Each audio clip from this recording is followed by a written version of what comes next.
আজ আমরা খুব করোনা উদ্ভূত কঠিন পরিস্থিতির মধ্যে জীবনযাপন করছি।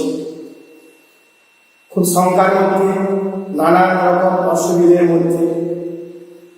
এই অবস্থায় আমি আমার সকল বর্তমান এবং প্রাক্তন ছাত্রছাত্রীদের উদ্দেশ্যে বলছি যে তোমরা নিজেদেরকে খুব স্ট্রং রাখো, নিজেদের মানসিক দৃঢ়তাটা বজায় রাখো এবং অবশ্যই সাথে সাথে বিভিন্ন যে এখন নিয়মগুলি আমাদের মেনে চলা দরকার সেগুলো অবশ্যই মেনে চলবে।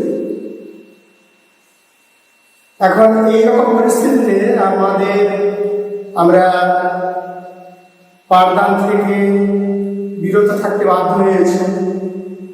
সেজন্য খুবই খারাপ লাগছে, সকল ছাত্রছাত্রীদের সঙ্গে আমাদের বাক্যালাপ হচ্ছে না। তো এমতো অবস্থায় ছাত্রছাত্রীদের সুবিধার্থে ব্যক্তিগতভাবে কিছু চিন্তা ভাবনা করলাম যে অন্তত দশম শ্রেণীর কিছু বিষয় যদি উত্থাপন করতে পারি তাহলে ছাত্রছাত্রীদের হয়তো সুবিধা হবে। যদিও তার আগে বলে রাখি, যে কোনো শিক্ষা মানুষ নিজে নিতে পারে, অপরের কেবল পথটা একটু দেখিয়ে দিতে পারে, সাহায্য করতে পারে। যাই হোক, আজকে আমরা প্রথমে ক্রোমোজোম সম্পর্কে বলবো, যেটা দশম শ্রেণীর 2 নম্বর চ্যাপ্টার, 2য় অধ্যায় রয়েছে।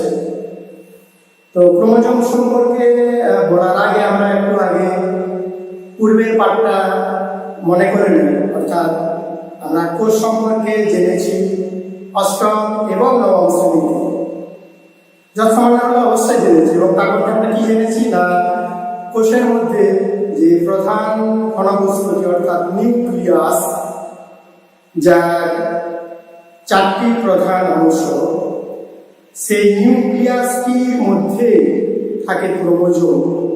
তবে সেটা ক্রোমোজোম আমরা যে আকারে দেখি, সেটা যখন কোষ বিভাজিত হয় তখন আমরা তাকে মোটা সুতোর মতন দেখতে পাই। না হলে নিউক্লিয়াসের মধ্যে যখন কোষ বিভাজিত হয় না, তখন নিউক্লিয়াসের মধ্যে সূত্রাকারে ছড়িয়ে থাকে। তো সেটাকে তখন বলা হয় ক্রোমাটিন জালিকা। যেমন যদি ধরে নিই যে এটি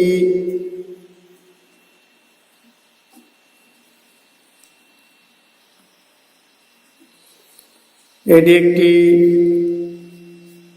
প্রাণীকোষ আর এটি নিউক্লিয়াস, তাহলে এটি যেটি আঁকলাম এটি নিউক্লিয়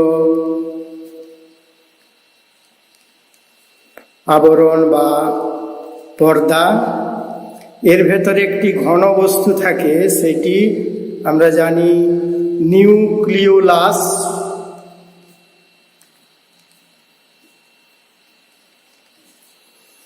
আর এর মধ্যে যে তরল ধাত্র থাকে সেটি নিউক্লিয়রস।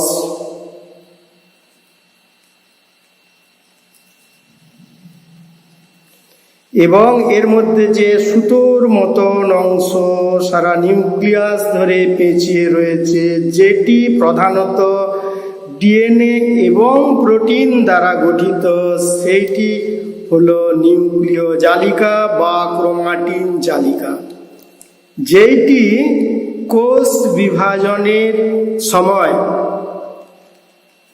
আর মোটা সুতোর মতন নির্দিষ্ট কতকগুলি অংশে পরিণত হয়, সেইগুলোকে তখন আমরা বলি ক্রোমোজোম। তো ক্রোমোজোম তাহলে কোথা থেকে গঠিত হয় না, নিউক্লিয়াসের ভেতরে অবস্থিত নিউক্লিয় জালিকাতে। এবার আমি একটা ছবি তোমাদের দেখাচ্ছি। তো এটা দেখা যাচ্ছে নিশ্চয়ই ভালো করে। এখানে যেটা বাঁদিকে যেটা রয়েছে এটা নিউক্লিয়াস, নিউক্লিয়াসের ভেতরে যে সুতোর মতন পেঁচানো অংশ নিউক্লিয় জালিকা, সেটাকে বাইরে বের করে একটু বোঝানোর চেষ্টা করা হচ্ছে যে ওর মধ্যে কি আছে, কিভাবে আছে। তো এইটা বুঝতে গেলে প্রথমে জেনে নেওয়া দরকার যে ওর মধ্যে যে প্রধান বস্তুগুলি থাকে সেগুলি হলো ডিএনএ, আরএনএ এবং প্রোটিন। তো আমরা সেটা আরেকবার অন্যভাবে দেখে নিই। অর্থাৎ ক্রোমোজোমের যে প্রধান রাসায়নিক উপাদানগুলি সেগুলো আমরা একটু জেনে নিতে চেষ্টা করি। তাহলে কি কি বললাম না, ডিএনএ, আরএনএ, প্রোটিন। ডিএনএ আরএনএকে একসঙ্গে বলা যায় নিউক্লিক অ্যাসিড। ডিএনএ এবং আরএনএকে একসঙ্গে বলা যায় নিউক্লিক অ্যাসিড। আর ডিএনএ যে deoxy ribo nucleic acid, RNA যে রাইবো নিউক্লিক অ্যাসিড, সেটা আমরা আগেই জানি, মানে যখন তোমরা এগুলো জেনেছো, এই নামগুলো অবশ্যই পরিচিত। এই যে ডিএনএ এবং আরএনএ, তার ডিঅক্সি রাইবো নিউক্লিক অ্যাসিড এবং রাইবো নিউক্লিক অ্যাসিড, যেগুলো আবার কি দ্বারা গঠিত না, যেগুলো গঠিত কিছু নাইট্রোজেনযুক্ত ক্ষারমূলক, সেগুলো রয়েছে আবার কি কি ধরনের না, দুরকম স্ট্রাকচার রয়েছে। পরে তোমাদেরকে স্ট্রাকচারটা দেখাবো, এখন শুধু এই নামগুলো দেখো। দুরকম স্ট্রাকচারের পিউরিন এবং পিরিমিডিন। পিউরিন থাকে অ্যাডেনিন, যেটাকে সংক্ষেপে এ বলি, বা আর একটা হচ্ছে গুয়ানিন, যেটাকে সংক্ষেপে জি বলা হয়।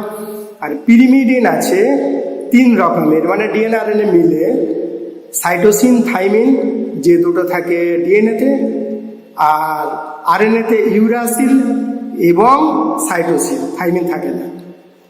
তো এই 5 প্রকার হলো নাইট্রোজেনযুক্ত ক্ষার। আর ডিএনএতে বা আরএনএতে কি থাকে, 5 কার্বন শর্করা থাকে, পেন্টোজ শর্করা। ডিএনএতে ডিঅক্সি রাইবোজ শর্করা, আরএনএতে রাইবোজ শর্করা। ডিএনএতে ডিঅক্সি রাইবোজ শর্করা, আরএনএতে রাইবোজ শর্করা। আর থাকে ফসফরিক অ্যাসিড। ডিঅক্সি রাইবোজ শর্করা এবং রাইবোজ শর্করার এর গঠনও তোমাদের আমি দেখাবো, স্ট্রাকচারটা কীরকম সেটা দেখলে তোমাদের ক্লিয়ার হবে একটু। আগে আর কি থাকে, আমরা নিউক্লিক অ্যাসিড ছাড়া আর কি থাকে, তাহলে প্রোটিন থাকে। নিউক্লিক অ্যাসিড প্রায় 40%, প্রোটিন থাকে প্রায় 60%। কিসের মধ্যে বলছি, ক্রোমোজোমে। ক্রোমোজোমের রাসায়নিক উপাদান বলা হচ্ছে।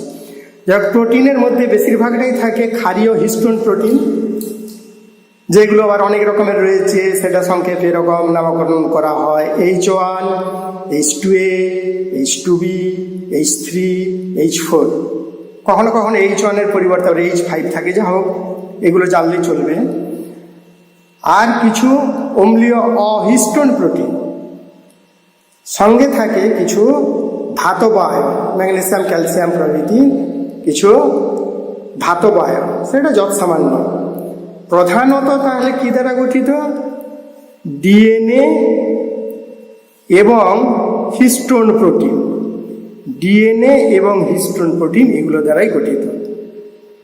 কি করে সেই গঠনটা হয়, কি করে গঠিত হয়ে থাকে, সেটা আমি কয়েকটা ছবি দেখাচ্ছি ল্যাপটপে, সেটা দেখলে ক্লিয়ার হবে। এটাতে আমরা দেখতে পাচ্ছি যে এখানে যেটা এখান থেকে এখানে বড় করে দেখানো হচ্ছে, সেটাকে ক্রোমাটিন ফাইবার বলা হচ্ছে। তার মধ্যে যে দানার মতন অংশ রয়েছে আমরা দেখতে পাচ্ছি, ওইগুলোতে এই যে নাম দেওয়া আছে নিউক্লিওজোম। ওর মধ্যে হিস্টোন প্রোটিনগুলো বর্তমান থাকে। হিস্টোন প্রোটিনগুলো কিভাবে বর্তমান থাকে সেটা অন্য ছবিতে দেখাচ্ছে আরও। যাই হোক, এখানে যেটা দেখতে পাচ্ছে যে এটা হলো ডিএনএ, এখান থেকে দেখানো হচ্ছে, এখানে দেখানো হয়েছে, এটা এখানে বড় করে দেখানো হচ্ছে ডিএনএ। ওই ডিএনএটা পাক খেয়ে আছে। মোটামুটি ছবিটা দেখে কীরকম মনে হচ্ছে, যে 2 পাকের মতন, 1.75, পৌনে 2 পাক। কোনটাকে না, যে হিস্টোন প্রোটিনগুলো রয়েছে, হিস্টোন প্রোটিন ওখানে থাকে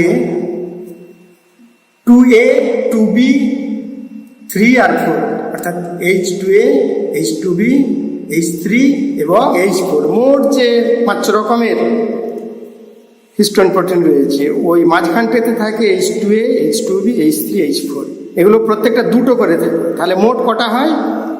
8টা। এটাকে তাই অক্টামার বলা হয়। আর H1টা এখানে পাশে থাকে। আমি পরের ছবিটা দেখার চেষ্টা করি, দেখি কি আছে। এটাতে আর একটু মনে হচ্ছে ক্লিয়ার হবে। এখন বাঁদিকে যেটি এখানে দেখানো রয়েছে, এটি একটি ক্রোমোজোম। ক্রোমোজোম মানে শুধু এই অংশটি নয়, এইটি গোটাটি ক্রোমোজোম। তার একটি অংশ হচ্ছে ক্রোমাটিড, এই জায়গাতে লেগে আছে, অর্থাৎ লম্বালম্বি দুটি অংশে বিভক্ত।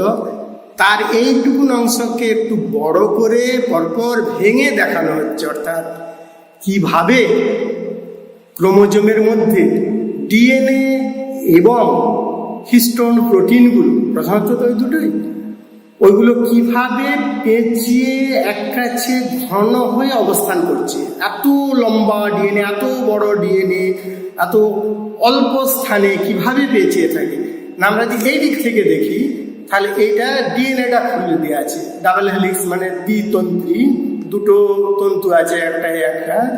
তো ডাবল হেলিক্স যে ডিএনএ, সেটাকে এখানে বড় করে দেখানো আছে। এখানে দেখানো হচ্ছে যে এই যে হিস্টোন অক্টামার, এখানে দেখো 8টা দেওয়া আছে, এটা খুলে আছে, এটা এই অবস্থায় দেখাচ্ছে। তার আগেরটা দেখো, এখানে 8টা দেওয়া আছে। অর্থাৎ হিস্টোনের যে H2A, H2B, H3, H4 দুটো করে মোট 8টা, ওইটাকে ডিএনএ কিভাবে পেঁচিয়ে আছে। আর ওইটাকে কি বলা হয়? নিউক্লিওজোম। তাহলে এটা একটা নিউক্লিওজোম, এটা একটা, এটা একটা, এখানে পরপর রয়েছে। ওইগুলো সহ পাক খেতে খেতে সেটা আবার কিভাবে পেঁচিয়ে থাকছে, মানে ওই নিউক্লিওজোম শুধু ঘন করে আবার পেঁচিয়ে থাকছে, আবার সেইটা কিভাবে পেঁচিয়ে থাকছে, এইভাবে বারবার পেঁচিয়ে পেঁচিয়ে ক্রোমোজোম গঠন করছে। তাহলে এটা আমরা ক্লিয়ার হতে পেরেছি যে ক্রোমোজোমের মধ্যে আছে ডিএনএ, হিস্টোন প্রোটিন, কিছু অহিস্টোন প্রোটিনও থাকে, আরএনএ থাকে, কিছু ধাতব আয়ন। প্রধানত ডিএনএ এবং হিস্টোন প্রোটিন।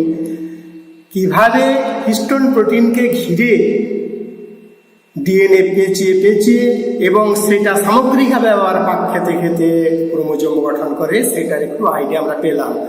আরও কিছু ছবি দেখাবো, তার আগে শুধু ওই যে হিস্টোন প্রোটিন অর্থাৎ histone অক্টামার, H2A, H2B, H3, H4 দুটো করে রয়েছে, মোট 8টা। আর H1টা যে পাশে রয়েছে, আর এইটা ডিএনএ, প্রায় 2 পাকের মতন হয়ে আবার পরেরটাতে চলে যাচ্ছে। এইভাবে পরপর পাক খেতে খেতে এটা তৈরি করছে ক্রোমাটিন জালিকা। আর কি ছবি আছে আমরা এটা দেখি। একই ধরনের ওইটা জিনিসটা ক্লিয়ার হওয়ার জন্য এটা, এই ছবিটা আরেকবার দেখে নিতে পারো চট করে। এটা হলো ক্রোমোজোম, এইটার অংশটা একটু খুলে এখানটাকে দেখানো হচ্ছে, সেইটার পাকটা আরেকবার খুলে দেখানো হচ্ছে, সেইটার আরেকবার পাক খুলে দেখানো হচ্ছে। তখন আমরা দেখতে পাচ্ছি ডিএনএ এবং নিউক্লিওজোম, অর্থাৎ হিস্টোন প্রোটিনের অক্টামারগুলো, তাই তো? এখানে মাপ একটা দেয়া আছে। আমরা জানি যে ডিএনএর যে ব্যাস, সেটা মোটামুটি 20 অ্যাংস্ট্রমের মতন। সেটা যখন আরো পাক খেয়ে আছে, পরপর মোটা হচ্ছে, ন্যানোমিটারে এগুলো দেওয়া রয়েছে। তো নেক্সট আরেকটা ছবিতে যাই, তাহলে এটা দেখে মোটামুটি ক্লিয়ার বোঝা যাচ্ছে যে ডিএনএ আর প্রোটিনগুলো কিভাবে পাক খেতে খেতে এরকম স্থূলাকার ক্রোমোজোমে পরিণত হয়।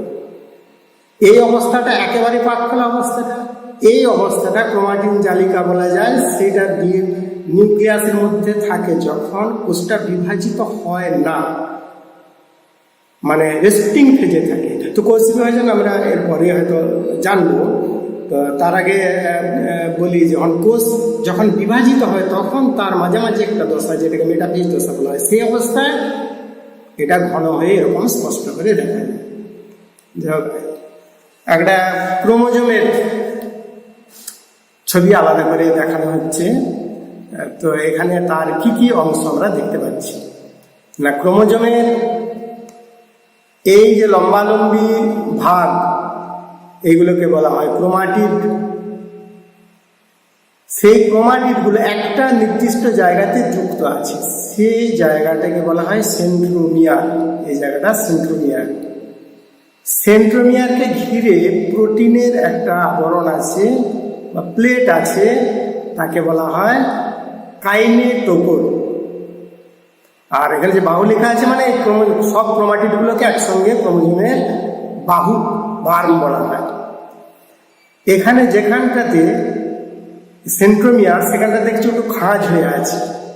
এখানটায় মূল যে ডিএনএ এবং হিস্টোন প্রোটিন সেটাই পাক খেয়ে থাকে, সেখানে এখানে একটা ছবিতে কিছুটা বোঝানোর চেষ্টা করা হয়েছে। তবে বাইরে যে আবরণ এরকম কিছু আবরণ থাকে না, আসলে এই জিনিসগুলোই শুধু থাকে। বাইরের স্ট্রাকচারটা আনতে বাইরে একটা আবরণ আঁকা আছে, কিন্তু ক্রোমোজোমের কোনো আবরণ হয় না, কোনো ধাত্র হয় না। ওই ডিএনএ এবং প্রোটিন ওগুলো পাক খেতে খেতে স্থূল হয়ে থাকে। এখানে যে খাঁজটি, এটাকে বলা যায় প্রাইমারি কনস্ট্রিকশন, দিকে সেন্ট্রোমিয়ার। আর এছাড়া আরো কখনো কখনো খাঁজ দেখা যায়, যেমন এখানে খাঁজ দেখানো হয়েছে যেটাকে বলা হয় গৌণ খাঁজ বা সেকেন্ডারি কনস্ট্রিকশন।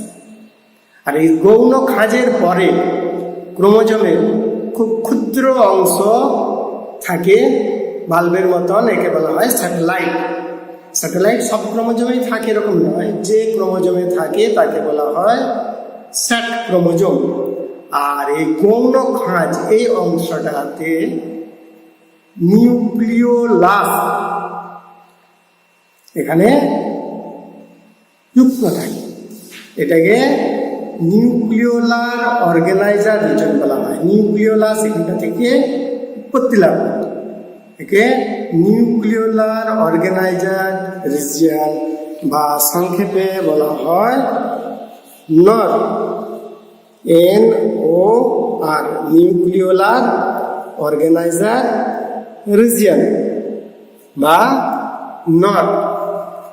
তো ক্রোমোজোমের এখানে আরেকটা যেটা লেবেল করা নাই সেটা বলবো, ক্রোমোজোমের এই যে প্রান্ত এটাকে বলা হয় টেলোমিয়ার। ক্রোমোজোমের প্রান্তকে বলা হয় টেলোমিয়ার। টেলোমিয়ারের কাজ হলো একটা ক্রোমোজোমকে আরেকটা ক্রোমোজোমের সঙ্গে যুক্ত হতে না দেওয়া। আর সেন্ট্রোমিয়ারের কাজ হলো এই যে প্লেটের মতো কাইনেটোকোর আছে ওটার সঙ্গে কোষ বিভাজনের সময় তন্তু, যাকে বলা হয় বেম তন্তু, সেটা আর বোঝা যাবে কোষ বিভাজনটা পড়া হয়। বেম তন্তু এই দুদিক থেকে যুক্ত হয়, এদিক থেকে এবং এদিক থেকে বেম তন্তু যুক্ত হয়। অর্থাৎ প্রাইমারি কনস্ট্রাকশনের প্রধান কাজ হচ্ছে কোষ বিভাজনের সময় বেমতন্তুর সঙ্গে যুক্ত হয়ে ক্রোমোজোম এই যে প্রায় ভাগ হয়ে আছে, এখানটা ভাগ হয়ে দুদিকে চলে যায়, সেটাতে সহায়তা করা। আর গৌণ খাঁজের কাজ তো বলাই হলো যে নিউক্লিওলার অর্গানাইজার রিজন অর্থাৎ নিউক্লিওলাস এটা এখানে তৈরি হয়। এরপরে ক্রোমোজোম সম্পর্কে আরেকটু জানতে হবে যে ক্রোমোজোমের প্রকারভেদ। তো ক্রোমোজোমের প্রকারভেদ অনেকভাবে করা যায়। প্রধানত আমরা এইভাবে দুটো বলতে পারি, অটোজোম বা ইউক্রোমোজোম এবং অ্যালোজোম বা সেক্স ক্রোমোজোম। অটোজোম বা ইউক্রোমোজোম কি না, যেগুলো দেহজ বৈশিষ্ট্য নিয়ন্ত্রণ করে সেগুলোকে বলা হয় অটোজোম। আর যেগুলো লিঙ্গ নির্ধারণে সহায়তা করে সেগুলোকে বলা হয় সেক্স ক্রোমোজোম বা অ্যালোজোম। তো অটোজোম আর অ্যালোজোম এরকম ছাড়া আরও অনেকভাবে ভাগ করা যায়। যেমন ক্রোমোজোমের সেন্ট্রোমিয়ারের অবস্থান অনুযায়ী আমরা ক্রোমোজোমকে এরকম চারটে ভাগে ভাগ করতে পারি। আমরা ছবিতে দেখতে পাচ্ছি যে এখানে এটা এই কালো অংশ দিয়ে সেন্ট্রোমিয়ার বোঝানো হয়েছে। সেন্ট্রোমিয়ার একেবারে প্রান্তে, সেন্ট্রোমিয়ার একেবারে প্রান্তে, এই প্রান্তে আর ক্রোমোজোমের বাহু নেই, এটাকে বলা হয় টেলোসেন্ট্রিক ক্রোমোজোম। Telocentric chromosome. আর এটা প্রান্তের কাছাকাছি খুব ছোট্ট করে বাহু রয়েছে, এটাকে বলা হয় অ্যাক্রোসেন্ট্রিক ক্রোমোজোম, সেরকম এটা মাঝখানে নয়, মাঝের কাছাকাছি আছে, এটাকে বলা হয় সাবমেটাসেন্ট্রিক ক্রোমোজোম। আর যদি মোটামুটি মাঝামাঝি থাকে তাহলে সেটাকে বলা হয় মেটাসেন্ট্রিক ক্রোমোজোম। এইবার যেটা বলা দরকার যে ক্রোমোজোম, ডিএনএ এবং জিন এর আন্তঃসম্পর্ক। ক্রোমোজোম, ডিএনএ এবং জিন, এটা কি আন্তঃসম্পর্ক না, ক্রোমোজোমের মধ্যেই থাকে, এটা যদি একটা ক্রোমোজোম এভাবে চেষ্টা করি, এটাকে আমি ধরে নিতে পারি এখানে ডিএনএ রয়েছে, এটা ডিএনএটা আরও পাক খেয়ে থাকে। এটাকে যদি আরও এরকম বড় করে দেখাই বা ডিএনএর ছবি আমি পরের বারে দেখাবো, আজকে ক্রোমোজোমটা দিয়েই রেখে দেবো। ডিএনএ এরকম ধরনের একটা গঠন, তার মধ্যে যা যা উপাদান থাকে সেগুলো কীভাবে থাকে সেটা পরে আসছি, কিন্তু আজকে যেটা বলার সেটা হলো যে জিন কি। জিন ডিএনএর একটা, ধরে নিলাম এখান থেকে এই এখন পর্যন্ত একটা নির্দিষ্ট অংশ, আরও বড় হয়, এটা হলো জিন। সেটা কি না, ডিএনএর এই অংশটি একটা নির্দিষ্ট আরএনএ তৈরিতে সহায়তা করে এবং সেই আরএনএর দ্বারা নির্দিষ্ট প্রোটিন তৈরি হয়। সেই প্রোটিন থেকে নির্দিষ্ট এনজাইম, উৎসেচক তৈরি হয়। সেই উৎসেচক জীবের নির্দিষ্ট বিক্রিয়া নিয়ন্ত্রণ করে। এইভাবে জিন আরএনএ, প্রোটিন, এনজাইম ইত্যাদি তৈরির মাধ্যমে জীবের একটা নির্দিষ্ট ক্রিয়া নিয়ন্ত্রণ করে। ডিএনএর এই একটা নির্দিষ্ট অংশকেই বলা হয় জিন। তাহলে জিন আলাদা করে কিছু নয়, জিন হলো ডিএনএর একটা নির্দিষ্ট অংশ যেটা জীবের নির্দিষ্ট ক্রিয়া নিয়ন্ত্রণ করে। তো আজকে আর একটু বলে রেখে আজকে শেষ করব, সেটা হলো যে ক্রোমোজোমের সংখ্যা। ক্রোমোজোম নির্দিষ্ট জীবে নির্দিষ্ট থাকে। মানুষের কতগুলো থাকে? মানুষের থাকে 23 জোড়া। জোড়া কেন বলছি না, দুটো করে করে ক্রোমোজোম, আমি ধরে নিচ্ছি একটি ক্রোমোজোম একই রকম থাকে, দুটো করে করে একই রকম থাকে, এই জন্য জোড়া বলা হয়। তাহলে মানুষের 23 জোড়া, মানে মোট 46টি। তার মধ্যে 22 জোড়া হলো, যে বলছিলাম যে অটোজোম, 22 জোড়া হলো অটোজোম। আর বলা যায় না, এটিকে বলা হয় অ্যালোজোম বা সেক্স ক্রোমোজোম, যেটা লিঙ্গ নির্ধারণের যৌন বৈশিষ্ট্য নিয়ন্ত্রণ করে বলা যায়। তো যেটা প্রকৃতপক্ষে জোড়া নয় কেন না, এই যে দুটো দুটো করে একই রকম থাকে, তো এই যে অ্যালোজোম বা সেক্স ক্রোমোজোম সেটা হয় স্ত্রীদের ক্ষেত্রে দুটো একই রকম, যেগুলোকে এক্স ক্রোমোজোম বলা হয়, দুটো এক্স। আর পুরুষদের ক্ষেত্রে দুটো একই রকম নয়, একটা একটু ছোট, একটা অবশ্যই এক্স আর একটাকে বলা হয় ওয়াই। তাই প্রকৃত অর্থে সেটা জোড়া নয়। এবার আর কিছু বলার মধ্যে আজকে এইটুকু বলে শেষ করব যে এই যে ক্রোমোজোমের সংখ্যা, এই যে জোড়ায় জোড়ায় বলা হচ্ছে, জোড়ায় জোড়ায় যদি থাকে তাহলে বলা যায় দুটো সেট থাকছে। সেটাকে আমরা সংক্ষেপে 2n এই হিসাবে বলতে পারি। সেটাকে বলা হয় ডিপ্লয়েড। এবং এই ডিপ্লয়েড রয়েছে দেহের বিভিন্ন অংশের কোষে, ওর হাত পা, উদ্ভিদের মূল, কাণ্ড, পাতা ইত্যাদি। আর হ্যাপ্লয়েড মানে এক সেট, এই যে জোড়া জোড়ার একটি করে, এরেকটি